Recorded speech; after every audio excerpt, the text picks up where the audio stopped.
जो फीड करते हैं तो उनको भी कई बार कोई चैलेंजेस हो जाते हैं, और चैलेंजेस में सबसे कॉमन चैलेंज तो ये है कि मैं फ़ीड कर रही थी बच्चे को और मैं तो फीड करना चाह रही हूँ, पर जो मेरे निपल्स हैं वो कट गए हैं, सूज गए हैं, रॉ हो गए हैं, जलन हो रही है, क्रैक हो गए हैं। ये क्या हो गया?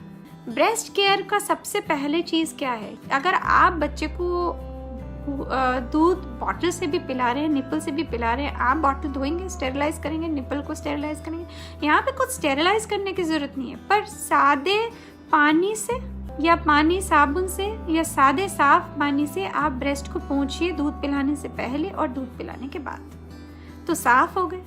यदि आपको लगे कि इसमें कोई कट हो रहा है या कुछ हो रहा है, तो आपको क्रीम वगैरह सब दौड़ने की ज़रूरत नहीं है। सबसे पहला इलाज, आप अपना ही ब्रेस्ट मिल्क अपने निपल्स पे लगा दीजिए।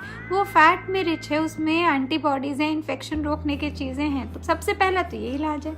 दूसरा, ऑफ कोर्स मार्केट में क्रीम्स भी हैं, आपको पता है कि वैसे भी दूध मलाई होती है वो लगाई जा सकती है, घी लगाया जा सकता है, सभी टोटके हैं, पर सबसे जो असरदार और बेहतरीन है, आप अपना ब्रेस्ट मिल्क ही लगा लीजिए।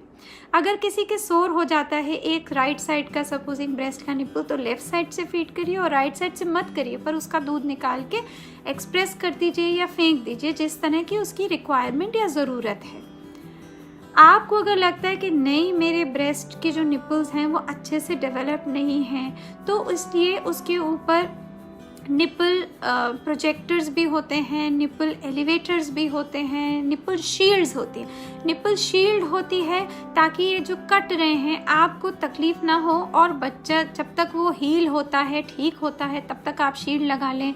बच्चा अगर अटपटे तरीके से पी रहा, कोई बच्चा अटपटे तरीके से नहीं पीता, जो दूध उसने पीना है उसको ना आपके निपल पे नहीं लैच करना है, निपल के आसपास जो काला हिस्सा है एरियोला, उसको पकड़ना है, उसको वो दीजिए पकड़ने के लिए। अगर वो निपल पर ही लगा रहेगा तो कैच करेगा, तो उसे काटेगा, वो उसमें चोट आएगी, उसमें दर्द आएगी और वो सोर यानी कि तकलीफ देह हो जाएंगे।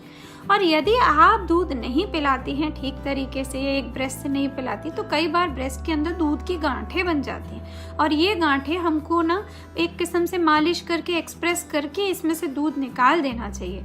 यदि हम उसको ध्यान नहीं देते, तवज्जो नहीं देते, बेध्याना करते हैं, तो उसके अंदर कई बार पीत पस यानी एब्सेस बन जाता है, और उसका फिर कोई इलाज नहीं होता, उसको चीरा लगा के ही रिलीज करना होता है। अगर ब्रेस्ट एब्सेस भी हो जाए तो आप दूसरे ब्रेस्ट से दूध पिला सकते हैं जब तक वो वाली साइड हील हो।